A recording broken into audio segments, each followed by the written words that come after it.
kerja dari pagi sampai malam memeras keringat, orang Jawa bilang ketekuk ringkel, tujuannya hanya satu, mau hidup bahagia. Orang sekolah, kuliah, punya gelar, setelah dapat gelar tujuannya hanya satu, mau hidup bahagia. Orang pacaran sampai bertunangan kemudian menikah, tujuannya hanya satu, bahagia. Orang melayani, melakukan pekerjaan-pekerjaan yang bersifat sosial, tujuannya hanya satu, bahagia, ya kan? Jadi pada dasarnya kita semua ingin hidup bahagia. Tetapi saya menemukan di dalam firman Tuhan ada beberapa resep yang bisa menolong kita untuk hidup bahagia dengan begitu praktis. Alkitab mengajarkan kepada kita salah satunya, kalau mau hidup bahagia ialah belajarlah untuk menerima kenyataan dalam hidup ini apa adanya. Dalam hidup ini, saudara-saudara, ada bagian-bagian yang bisa kita pilih, ada yang tidak bisa kita pilih. Contohnya, saya tidak bisa memilih ayah, saya tidak bisa memilih ibu, saya tidak bisa memilih suku, saya tidak bisa memilih warna kulit atau jenis rambut. Semua itu adalah bagian dari sovereign foundation. Sudah diletakkan oleh Tuhan, artinya itu kodrat. Nah, kalau yang sifatnya kodrat-kodrat seperti itu hanya bisa diterima, kita tidak bisa memilihnya. Saya tidak bisa komplain kepada Tuhan, kenapa saya dilahirkan sebagai suku Jawa? Kenapa warna kulit saya sawo matang? Kenapa tidak seperti bule? Saya tidak bisa minta seperti itu. Karena apa? Karena itu adalah sovereign foundation. Saya juga tidak bisa memilih ayah. Saudara tidak bisa komplain dan mengatakan, wah, seandainya bapak saya ini konglomerat atau seorang yang punya kekuasaan seperti SBY, mungkin hidup saya lebih baik. Kita tidak bisa memilih apa yang sudah dikodratkan, ditakdirkan oleh Tuhan yang Maha Kuasa. Hal-hal seperti itu hanya bisa diterima saja. Nah, kalau kita tidak bisa menerima hal-hal yang sifatnya adalah kodrat ilahi, nanti kita akan bertentangan atau melawan kodrat ilahi. Contoh saja, saudara, kulit saudara ini agak sedikit kelam, hitam, ya. Saudara tidak bisa menerima kenyataan karena berpikir, seandainya kulit saya lebih putih, maka saya punya nasib lebih baik. Kemudian saudara pergi ke salon tiap minggu mandi susu, harganya luar biasa mahal. Padahal setelah 3 bulan balik lagi, ya kan? Jadi saudara habis uang, kembali lagi kepada kodrat yang sama. Atau mungkin sekarang ini orang berlomba-lomba memperbaiki wajah atau mungkin meluruskan rambutnya supaya kelihatan lebih keren daripada biasanya karena bosan punya rambut keriting. Saudara-saudara, nanti setelah 3 bulan balik lagi. Hal-hal yang sifatnya kodrat ilahi hanya bisa diterima karena memang dasarnya dari dulu saudara mungkin perawakannya kecil, atau mungkin tinggi, atau mungkin saudara punya kulit yang lebih gelap, atau punya hidung yang pesek. Udahlah, diterima saja. Kalau saudara tidak bisa menerima, nanti stres tiap malam, nggak bisa tidur. Salah-salah saudara menghancurkan tubuh saudara sendiri. Seperti yang pernah saya jumpai di Malang. Ada seorang wanita yang operasi plastik lah gampangnya, dia suntik silikon untuk memperbaiki penampilan. Dia pergi ke sebuah salon yang sebetulnya salon ecek-ecek, tahu saudara? Salon ecek-ecek itu salon asal-asalan yang mungkin kualitasnya tidak bisa dipertanggungjawabkan. Mungkin karena budgetnya memang terbatas, ibu ini pergi.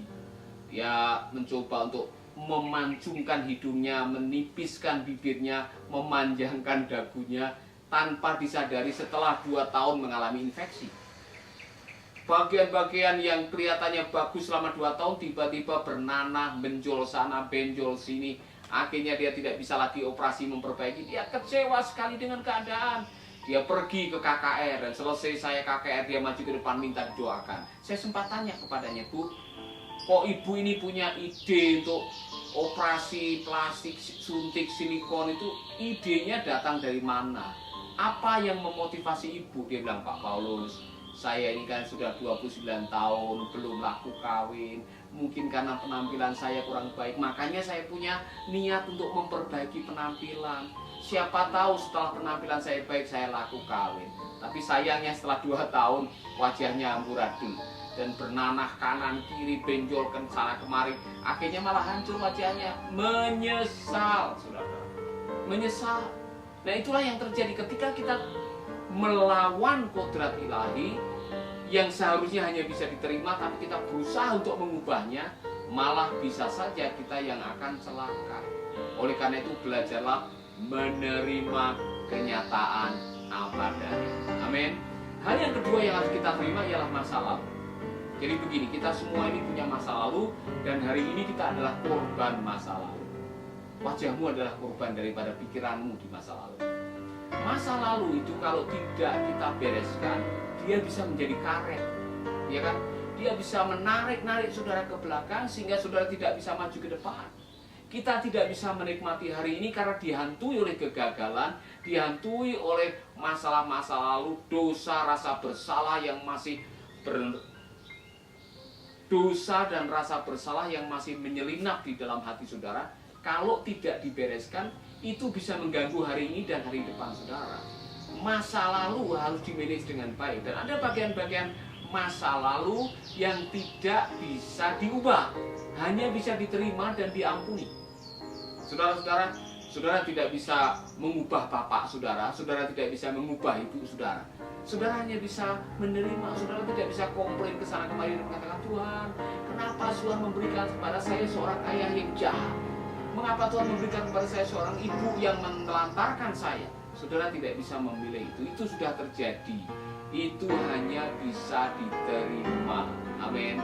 Oleh karena itu, kalau saudara mengatakan, Pak, susah buat saya menerima kenyataan seperti ini, lalu mau diapakan?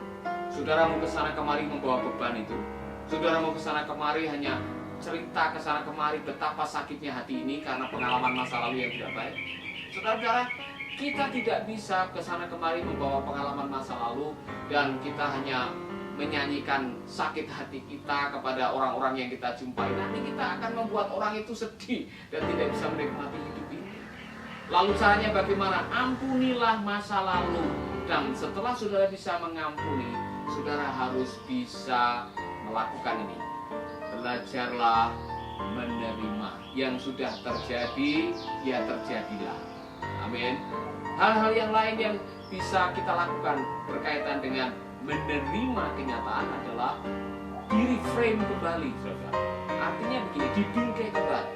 Peristiwa-peristiwa masa lalu yang sudah terjadi, yang mungkin menyakitkan, supaya bisa diterima, dibingkai kembali. Contohnya, dulu 5 tahun yang lalu, saudara sudah masuk minta, sudah lamaran, sudah tunangan. Kemudian tiba-tiba pas hari pernikahan, pacar saudara minggat kabur dengan orang lain. Hari itu mungkin saudara menangis. Hari itu saudara mungkin mencucurkan air mata. Tetapi sekarang, untuk bisa melupakan itu atau untuk bisa menerima kenyataan ialah saudara melihat dari sisi positifnya. Oh, syukurlah. Untung aja belum nikah. Untung aja itu terjadi waktu masih dalam pertunangan. Kalau itu terjadi dalam pernikahan dan pasangan saya berkhianat, waduh, saya akan bercerai. Ya, puji Tuhan lah.